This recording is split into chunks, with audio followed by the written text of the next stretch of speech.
That comment. I'll start the recording now. So welcome to the couch, bitches. Calculating inflatable arm filling man appointment warehouse. There we go. And we are the pilots of Asclown. Not just Asclown, Asclown 30. Asclown number 30. Is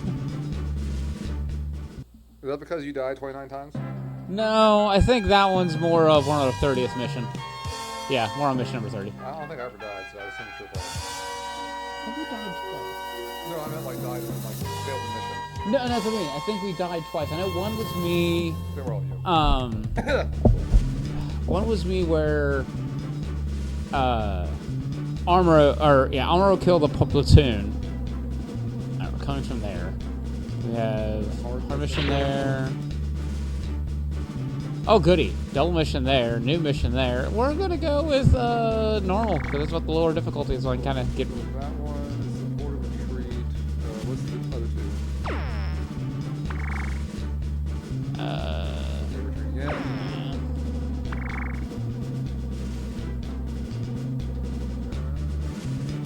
They're all the same. I was trying to see if any of them were like new stuff. Yeah, I know what you I mean. don't think anything's new. Fuck the Himalayas. Poison.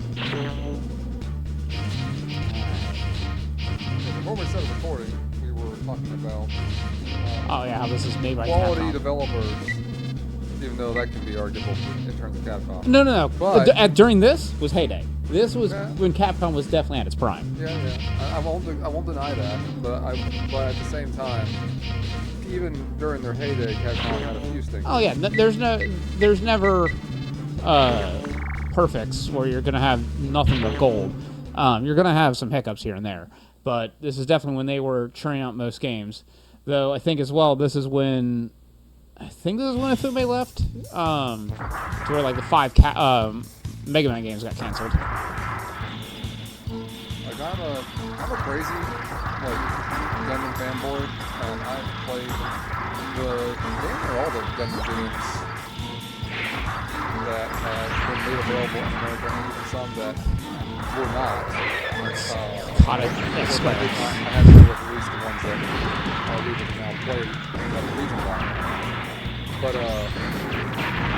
I got that fucked. the PS1 era was full of a lot of, at least on the American side, was full of a lot of games that were just like, hey, we really want to make money off the Gundam license, but we don't have a lot of solid ideas, so how about we just take, because like PS1 era was pretty much all just about, for America, all of this Battlestar. Yeah. And like, Battlestar 1 was very much not a great game. It was not, I loved it, No, but it had zero balance. that one was going more toward. I don't know if zero balance because of some other. Exam. No. That one was definitely the gimmick boss. And trust me, when it comes to zero balance, that does not fall into that category. There's a lot of other fighting games that fall into zero balance. Just because other games qualified does not mean this one does not. It definitely was hitting because of the fighting game craze that was kicking in, which they were trying to cash cow into. Yeah, and I would say that they were marginally successful. I mean, back then the games weren't being quite flooded. I will kill you. Come here. It's better to shoot a bazooka when they're on a landing trajectory than when they're taking off. Oh, It almost always misses. Yeah, it was just more of a cool. I'm gonna shoot right up his ass. It always shoots where they were instead of where they're going. You fucker.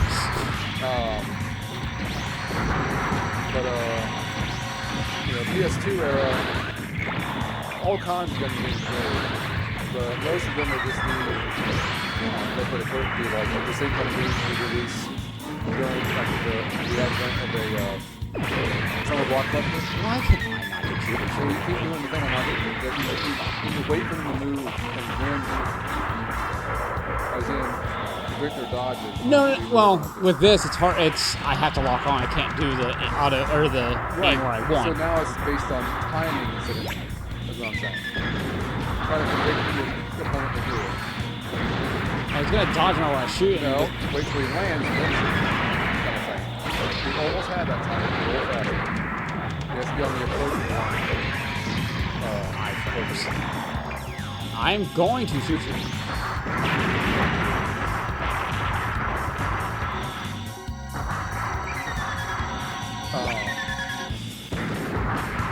Oh, fuck. Yep. Well, that zombie's gonna be fucked up.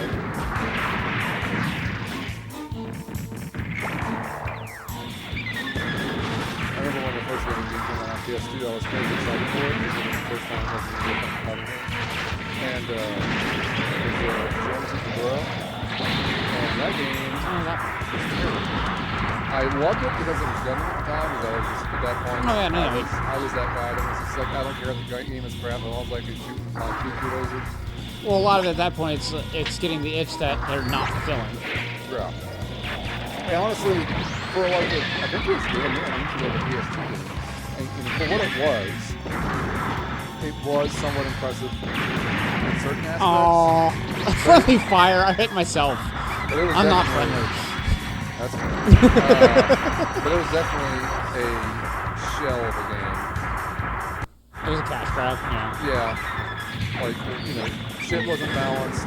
Mechanics didn't work right. There was actual lag. Is he actually shooting my bazooka out of here? Yeah. It's just the fact that I've not seen them do that before. Well, bazookas are probably one of the worst weapons because of that. Damn near anything to go through it.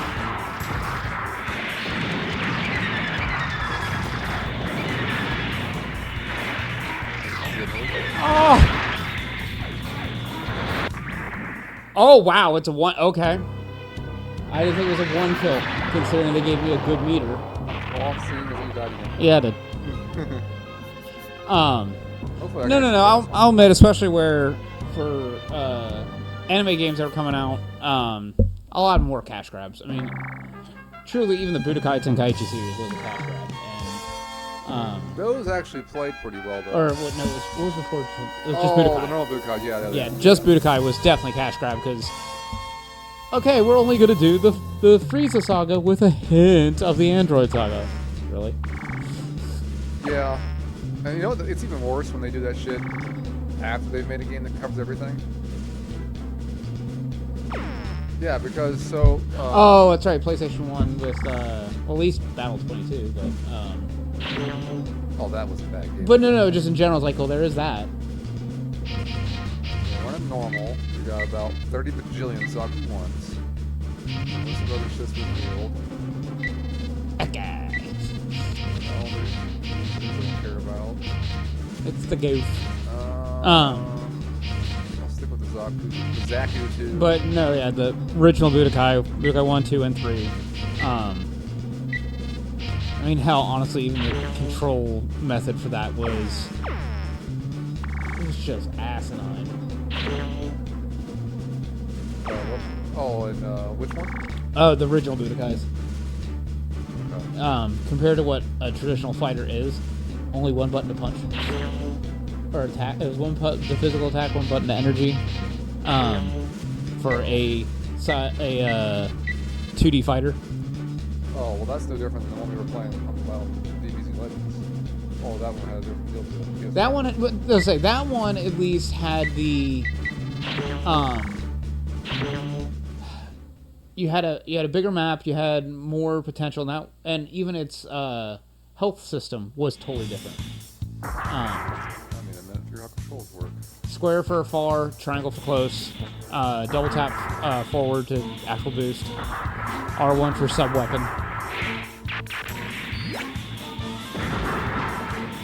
Oh, you're going bazooka this time. No, these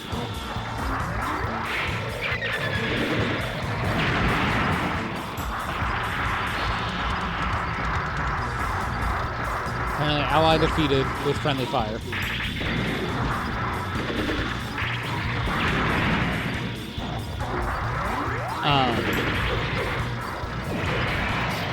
But Sparking Zero definitely looks fucking awesome. I need to watch more new stuff because I haven't had a chance to They watch. just had a new trailer of Master and Apprentice. So they announced a good chunk of people. Do you want to give you the spoiler or you want to wait till you see it? Well, I mean, it's a spoiler for the trailer of do you want to see it fresh on your own? Or? I mean, I don't see those full things. So it starts off where they show Piccolo and Gohan and I mean Kid Gohan. Then later on it shows, and then next I believe it shows Krillin, Yamcha, and Roshi. Then it shows Teen Gohan and Videl. Then it shows Future Trunks and Future Gohan. One-armed Gohan is in here. That's pretty cool. That is badass. Gohan in respect. Yeah, no, it was one of those. Fuck yes, they're actually doing it. They're actually going to acknowledge this bastard. And then they also showed Beerus and Whis. So Whis will actually be played. That'll be interesting. They're actually doing things like they're walking. Yeah, block, push away, like all that crap. So, it will be. I'm thinking what he'll do is he won't like directly hit you.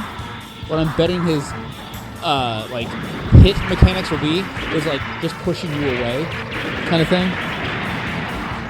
I bet he plays like a Hercule and it's all good. I know Hercule is.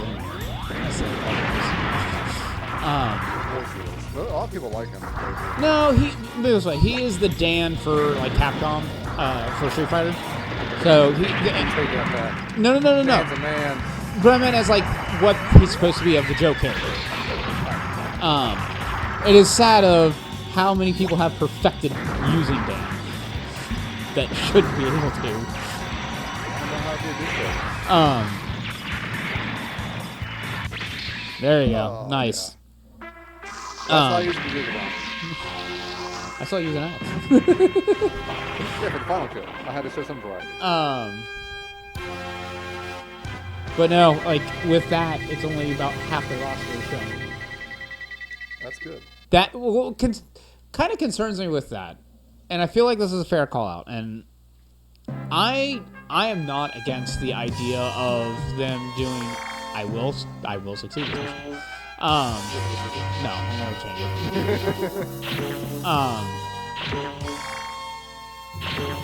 it. I'm not against higher pricing for gaming. Partially because of I am if they have it's full of microtransactions. No. Well, besides live service, like for instance, there are some live service games that I've played, and I'll actually put like for instance, Pokemon Unite, the more or less League of Legends Pokemon game that came out. I put $20 towards it because it's one of those. Hey, I'll at least get. It's free to play. That's good. No. Yeah, no, my more point being like where. For instance, Super Nintendo games were $60 when they were fresh, and they're still $60 fresh now at like PS5 days. Yeah. No, I support that. So like games going up a little bit on price, hell, going to $80 for a new game, I'm not exactly against. That's why as well, like first round of fighting game DLC first season, I'm not exactly against it. But it has to make sense. Yeah. Like one thing I always think is really funny is. Especially in the game industry, is like everyone out there knows inflation is a thing. Yeah. Because we all feel it every day. Yeah. Like every time we go buy groceries and every time we get our paycheck, we realize, oh, our paycheck is up once a year and groceries go up 35,000 times a year. Yeah. Or gas tags or whatever. So we feel it. So the fact that somehow one product in the video game world is always the same price. Like for me, I've always thought it funny whenever I've heard people, even YouTubers I support, go on a tangent about how dare video games cost more 20 years later. It's like, well, everything costs more 20 years later. So like, cause one thing to say it never changes in price only works if everything else as a product or a service follows suit. I'll agree to that. It doesn't. So it is a pipe dream to believe that any game company can be sustainable, always charging the same price all the time. I will say that there is a caveat to this. Not all games should cost whatever the X price is. I was literally about to bring there are some games I feel like they can just make cheaper instead of making the AAA games at like the $60 price. Or the quote-unquote full price 60. Like I don't give a fuck what anyone says about Assassin's Creed games. That's a $30 game. They can sit there and they can try to tell me that's AAA and they got all this shit going on. I will say at they least. take the same game, they same engine in most cases. They change minimal things, and almost all the for the record, I like the newer Assassin's Creed games.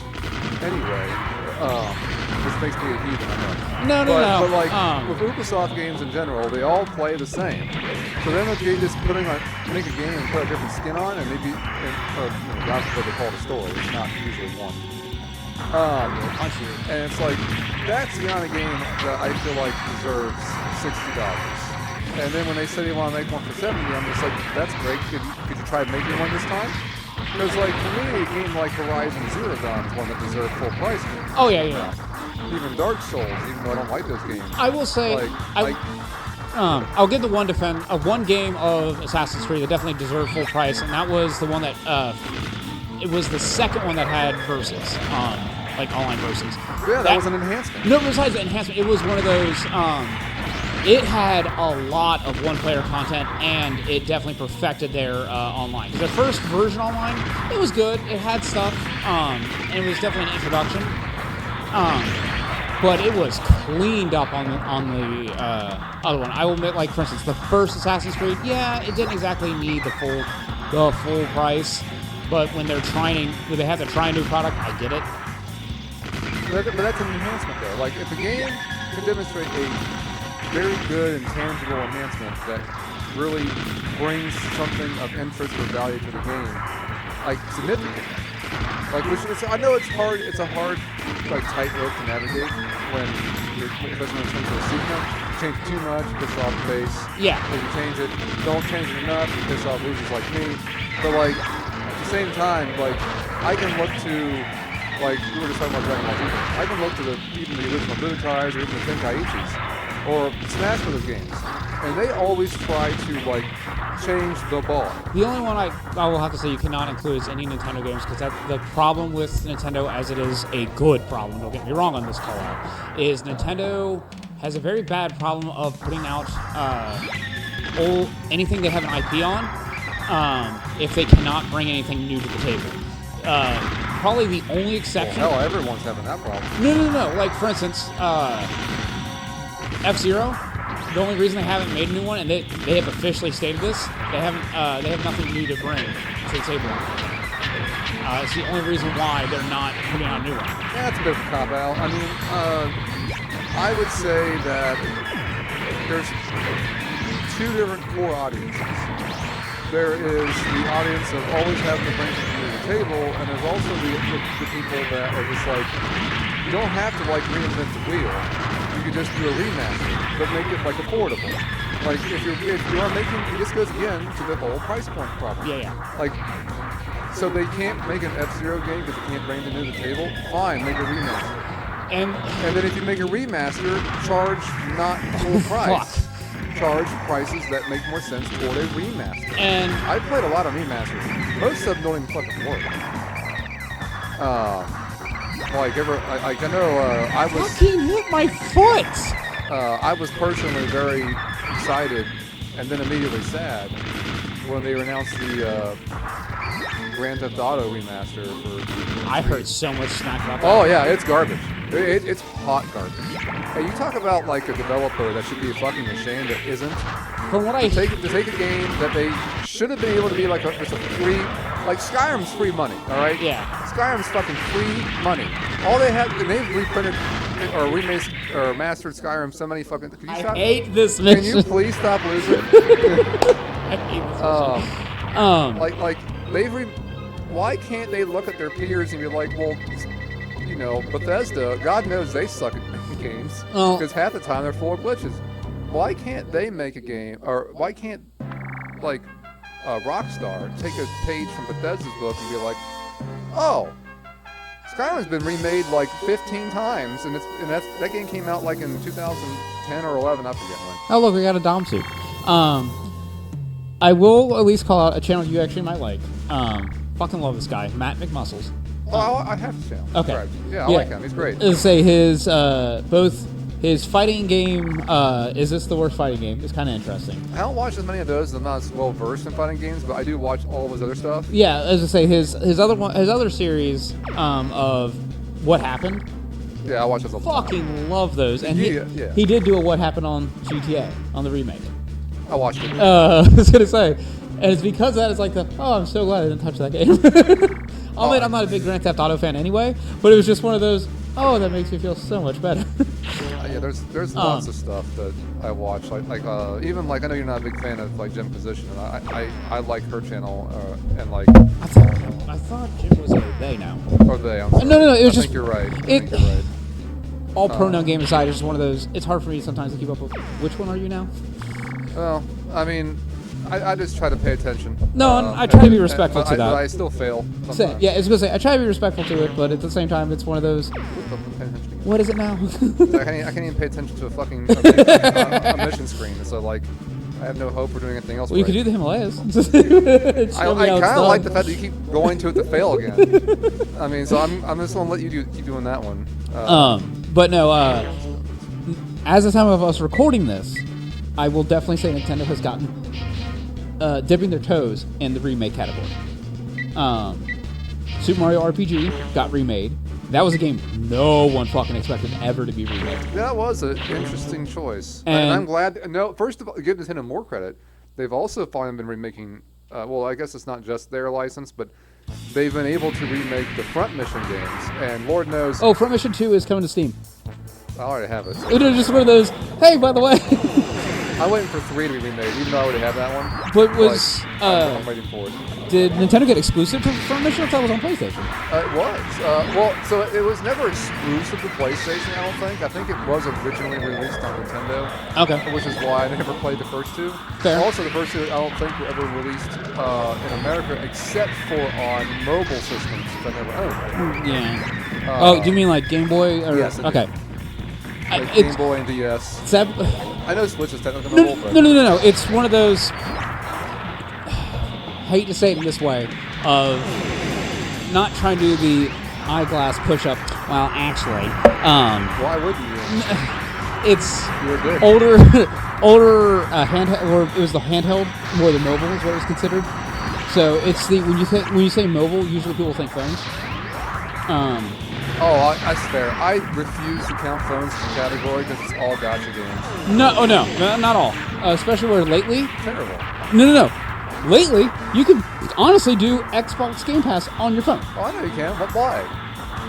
Well, honestly, I don't know why, but the fact that you can is fucking impressive. Like, all I can think about is when people even talk about that is I find it kind of hilarious because so many people are like, oh, we gotta play, moving your eyeglasses up.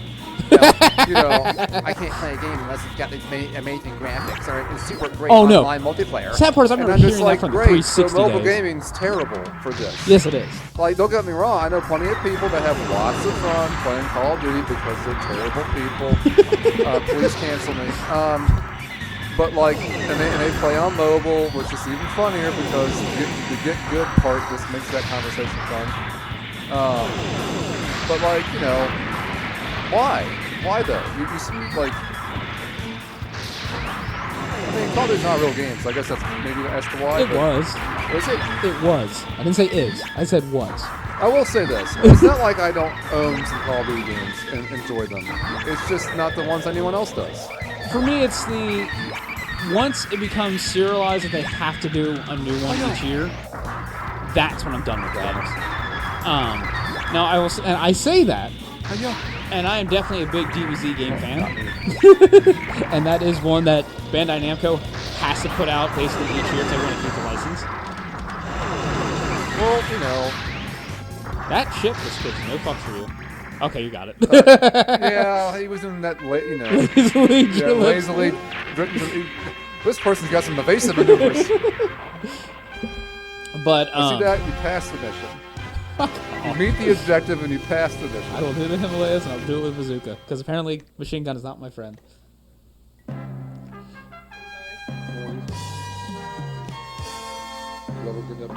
right, I will do it.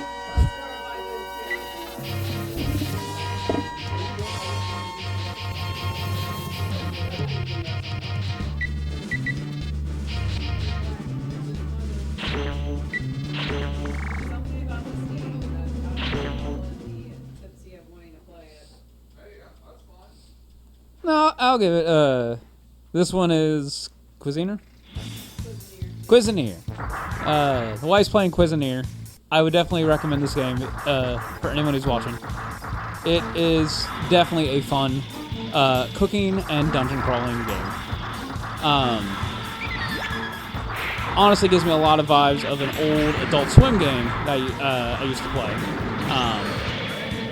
called Chef Brigade. Fuck you, bastard.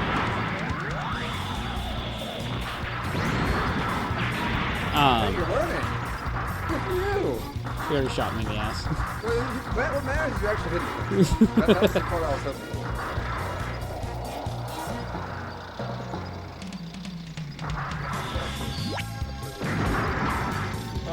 Oh, that should have hit.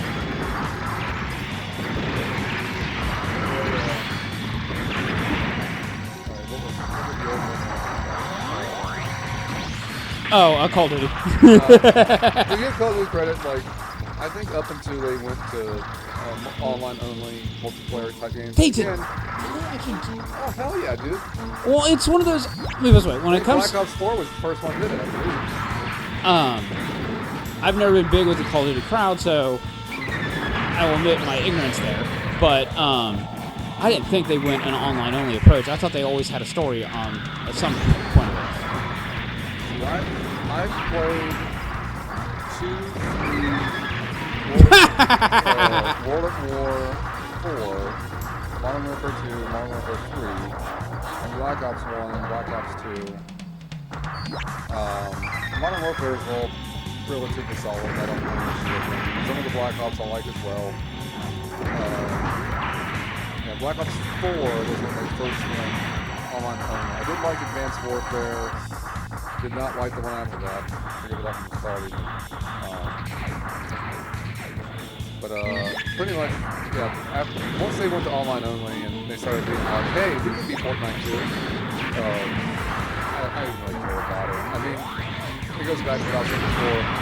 Like, if a game wants to be a live service game, that's okay. It should be free to play because you don't need to charge a price for it. Lots of other games have proven that. You brought up a game earlier about one that was free to play that you felt happy to spend money on. Yeah. I have another example, and you too. Warframe. Warframe was one of the oldest live service games. Still around. Still running, yeah. Still has a good community. You want to know why? It's a good game. And I was more than happy to spend money on that game. And if I go back to play it, I would probably spend money on that game again. And the difference is, like, with a game like Warframe, they are always earning that dollar. They're always doing things to earn those microtransactions that they bring in. Yeah. What pisses me off is when a game that does really nothing different, if anything, a lot worse. This game like Warframe, when it comes out unfinished or without all the roadmap being completed, it didn't matter because you didn't pay anything for it. But like every other game where it's just like, what's the one right now? Like we're bitching about. People bitch about Starfield, I guess. But that's well, the only one I can think of is being bitched about the highest is Star Citizen, but I don't think that counts. No, that doesn't count. It's not even a fucking release game. That's just going to go down in history as the biggest.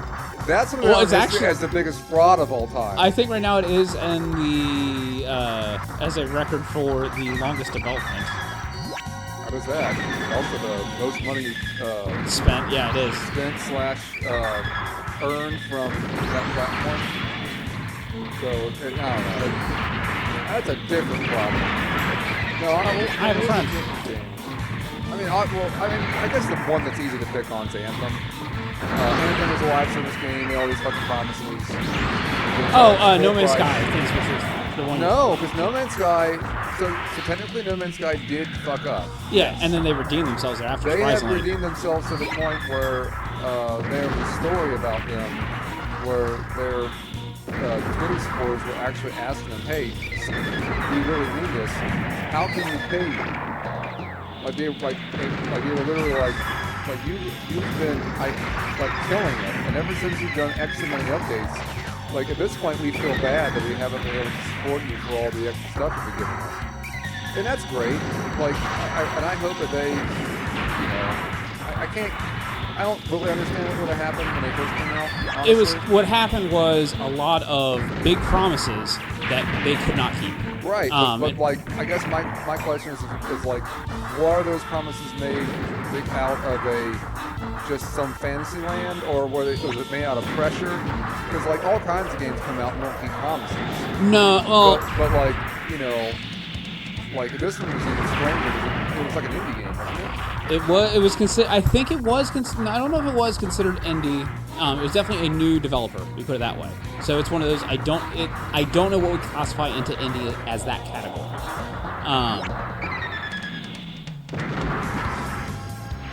It's like, yeah, that one just feels different. Like, cause like they actually give a shit. Oh, I know the other one.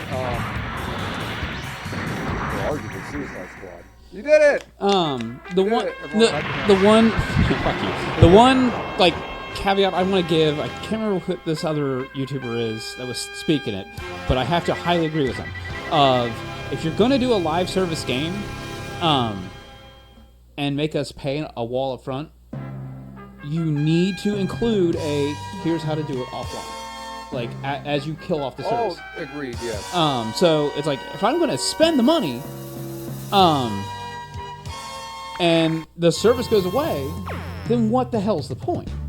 Yeah, that is absolutely my problem with spending money on a game, if it's a live service game. Yeah. I know that at some point that I will never be able to play it again. Yeah, and that's where it's like, for instance, like Pokemon Unite, it's like even if I don't play it again, I have put in at least 80 hours into this game. I'll give you $10. Yeah, that's a whole different ballgame. But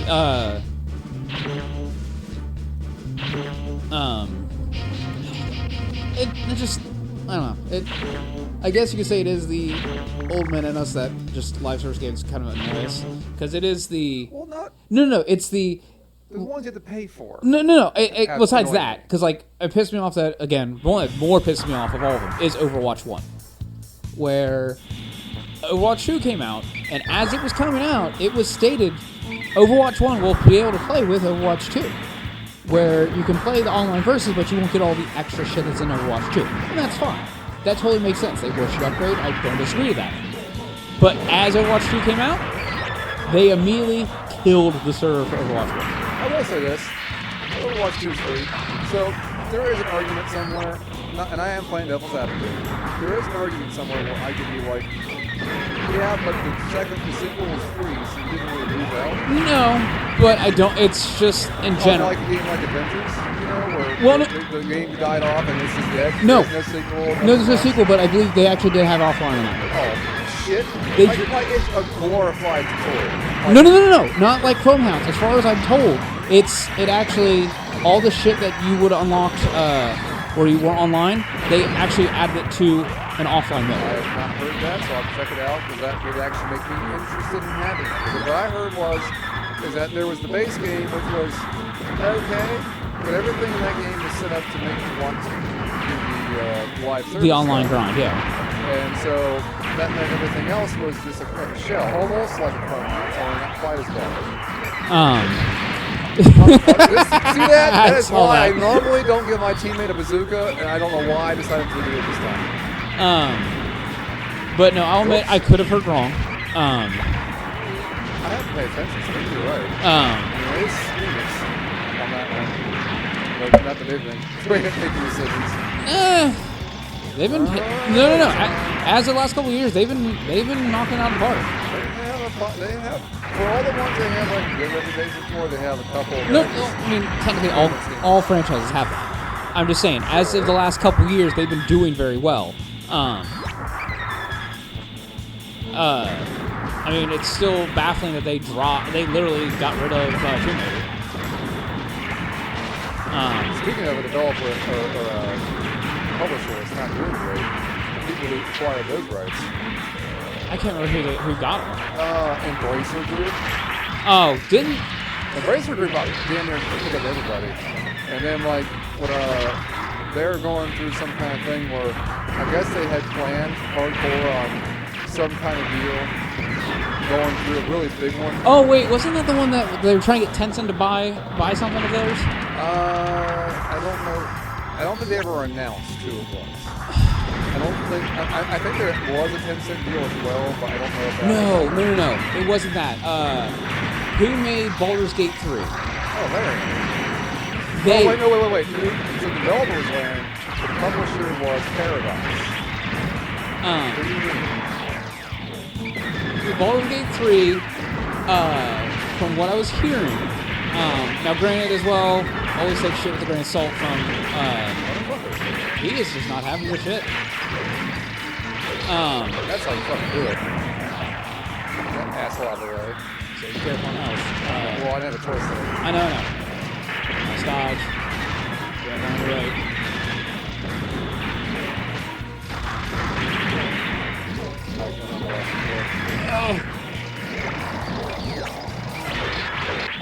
Oh, that was close. That gun tank wasn't out of Yeah, no. I was pulling all my tricks and I could not get them.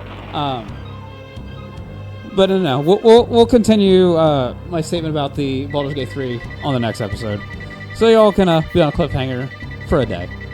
Later.